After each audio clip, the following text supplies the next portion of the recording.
Before I start talking about the bill, I just want to respond to the member who just took his seat. He mentioned the letter from Caritas, and I just want to tell that member that I did in fact reply to that letter. I was in fact working on that part of that holiday, and I wasn't able to travel down to Wellington, but I was in Wellington, and I did invite them. Were they in fact in Auckland, I was very happy to meet with them. So the member is quite wrong if he thinks that somebody did not actually respond to them. Just correcting that fact. Sir, this bill amends the Shop Trading Hours Repeal Act of 1990 to grant territorial authorities the limited power to create bylaws. And if the Select Committee had its way, it would have been local policies surrounding shop trading hours, trading on Easter Sunday, to ensure the rights of shop workers to refuse work on that day as well, sir. It was the main agenda item in the Commerce Select Committee over the last few months, and I'd like to take this opportunity to thank all my colleagues and also the committee secretariat who have actually put a lot of hours into this bill for their support during the submissions and hearing processes. I believe it was actually a comprehensive discussion for the committee, and I thank the members of the committee, even though we did not come to an agreement to support the bill, and we had disagreements. And that has to be respected. It is, after all, a democracy in this country. The current rules around shop trading on Easter is affected by uneven requirements, actually uneven benefits that have been grandfathered to certain townships, and districts. Complex trading rules are hard for small businesses to in fact work out, as they are confusing, and the trading rules are in fact confusing. For example, Rotorua could not trade on Easter Sunday, but its neighbouring town could. Queenstown could, but their neighbouring districts could not. And that was one of the main discussions we've actually had, sir. As a committee, we read over 100 written submissions and listened to a number of oral submissions. These submissions are wide-ranging, from businesses and organisations, small and large, as well as from members of the public. And I thank those who made submissions for participating in our parliamentary processes.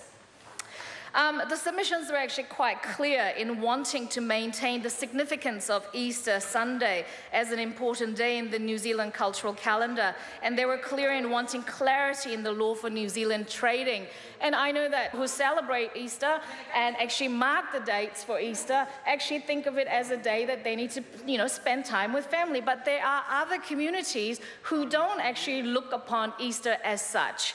Sir, I am pleased to actually pleased with the recommendations that my National Party colleagues have actually made in the committee, and I wish to bring some of those recommendations to the House, as they are important for the discussion of this bill, I believe, sir. These recommendations would ensure that employees' rights are in fact protected, and that local policy is implemented rather than a series of bylaws, which local districts actually said that it might be a little too expensive and difficult to implement. At the moment, the law is unclear as to whether employees can actually refuse to work on non-trading, refuse to do non-trading work on Easter Sunday, such as stock taking or even maintenance work, which is actually not trading work. This recommendation by my colleagues would see the rights of the worker to, in fact, to be put first, to ensure that they can, in fact, have their day of significance without interference or prejudice, and they can actually refuse to work. A worker must have an option to refuse work on Easter Sunday without the repercussions of their employment relationship falling through, sir. One of the key ways that we can do this is to clarify the meaning of treating an employee adversely, and I quote that, to be defined the same way as 67F of the Employment Relations Act of 2000, sir. This would ensure that benefits such as skills, promotion or training opportunities are not denied to them, and that they are not dismissed or unduly treated for choosing to refuse to work on Easter Sunday. One of the things that actually was quite apparent during the submission process is that many people are led to believe that Easter Sunday is in fact a public holiday. Sir, it is not a public holiday. Good Friday and Easter Monday are in fact public holidays, but Easter Sunday is not a public holiday. It's a restricted trading day. And the Sunday, you know, a lot of people... Easter Sunday, Easter holiday is a significant day for many people. This is important to remember because some people will expect to work on that day but have no time in lieu or have extra pay when they actually work. And I think it is the right of the workers to actually say to their employers, actually, those are the days that I find very significant for my religion, for my family. If I want to refuse to work, I should not be prejudiced as a result of refusing to work. And I think that extra protection that we could have provided through this bill, we could not actually agree on during the Select Committee process, sir. The tourism industry needs this law change, I believe, sir, to paraphrase the Deputy Mayor of Queenstown Lakes District Council, and I quote, "People come from all around the world and they expect certain levels of service. The current law is damaging to our reputation as a great place to visit."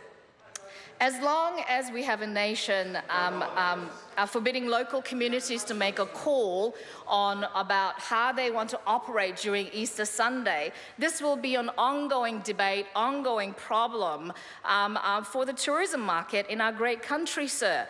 MB recently released some data about tourism numbers, and international visitor tourism spend increase actually went up by 10%, which is helping to grow our economy and helping to employ more New Zealanders in the tourism sector, sir. It is important for members of this House and the local communities to understand that businesses should not expect any additional cost as a result of this passage of this bill. The bill, if anything, will help them grow their businesses during the period where thousands of expats come home for the holidays. Even local New Zealanders travel between cities to actually have a family holiday, sir. One of the key arguments against letting communities decide for themselves as to whether they should actually have Easter Sunday off or not should be because it is supposed to be a family day, that they should have a family holiday. My response to them is to ask why a day with the family can't involve the shops. I mean, often Easter Sunday is a day a lot of families actually do DIY projects as a family. I mean, I know that whenever there is actually public holidays, and my mom drags me to the garden center to actually get plants so we can actually take it back and actually plant the garden or do, you know, change over the plants that she had that have actually died or something. But it is a family time that we do actually spend together, and I think it is actually important. Sir, in summary, I believe that this bill is important, and it is in fact important for New Zealand. I will provide a means for, it will also provide the means for local businesses and communities to work out whether they actually want to trade on Easter Sunday, and I think empowering the local communities to decide for themselves is important. And I think we have provided that through this bill, and it's only a shame that we as a select committee could not actually agree on that, sir. And hopefully during the committee stages, we might actually have more debates on this, but I commend this bill.